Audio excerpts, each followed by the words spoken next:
Арыждан тұтқыны Серікжан Біләш туралы халықаралық рақымшылық ұйымы арнайы қаулы шығарып, оның тезірек бостандыққа шығуы туралы Қазақстан Республикасының бас прокурорына арнайы жеделхат жолдады. Халықаралық рақымшылық ұйымы деген не?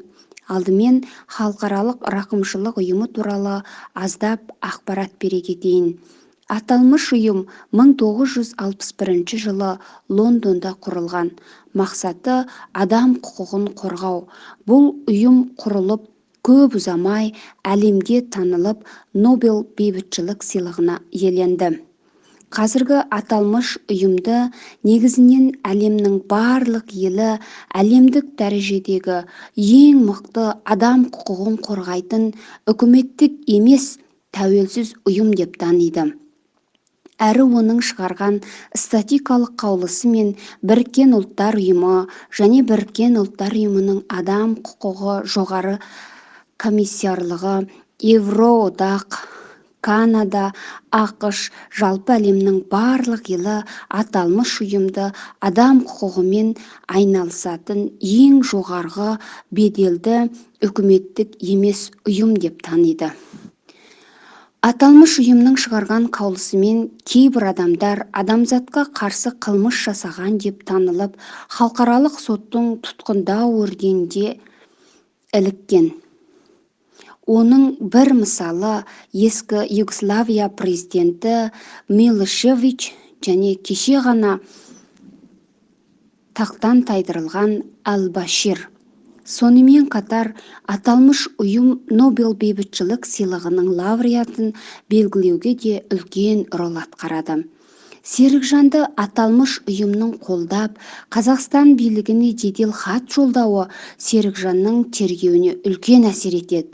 Себебі Қазақстан Вена адам құқығы келісімі және басқа көптеген адам құқықтары келісімдеріне қол қойып, оны орындайтыны туралы әлемдік қауымдастыққа сөз берген. Егер Қазақстан үкіметі уәдесін орындамаса, халықаралық санкцияға ұшырайды. Бұл ұйым келсе келмес қаулы шығармайды. Ұзақ уақыт зерттеп, әбден көзі жеткенде ғана шешім шығарады. Бұл жедел хаттың маңыздылығы қаншалық? Бұл хатты басып шығарып, қол қойып, мекен жайы бойынша Қазақстан Республикасы бас прокурорына хат жібересіз. Бас прокурордың байланыс амалы екінші бетте. Хат қаншалықты көп жіберілсе, арыждан тұтқынның ертерек босауына ықпал етеді. Сол себепті бұл хатқа сәл қарамаңыздар. 21 мамыр күніне дейін жолдап болыңыздар. Хат халықаралық рақымшылық ұйымының атымен жазылған хат. Сол себепті де біз халықаралық рақымшылық ұйымына үн қосып, белсенді түрде қолымызды қойып жіберейік. Қазақстан Республикасы бас прокуроры Ғизат Нұрдәулетовтың байланыс амалы Қазақстан Республикасы Нұр-Сұлтан қаласы Мәңгілік даңғылы 14-01-0000, факс 7-71-72-506-402, имейл press@aibulaq.prokурор.kz ағылшынша, Twitter @aibulaq_gen_proc_rk. Түсініктеме. Арыждан тұтқыны деген не?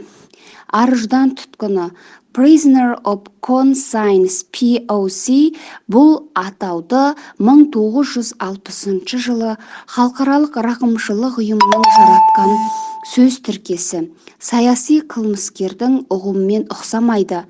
Бұл дегеніміз халықаралық адам құқығы белгіленген қылмыстық әрекет жасамаған, халықты зорекерлік пен өшпенділік тудыру мақсатында үгіт тудырмаған, тек нәсілдік, діндік, тілдік, жыныстық, сенімдік көзқарасы үшін қамалғандарды атаймыз.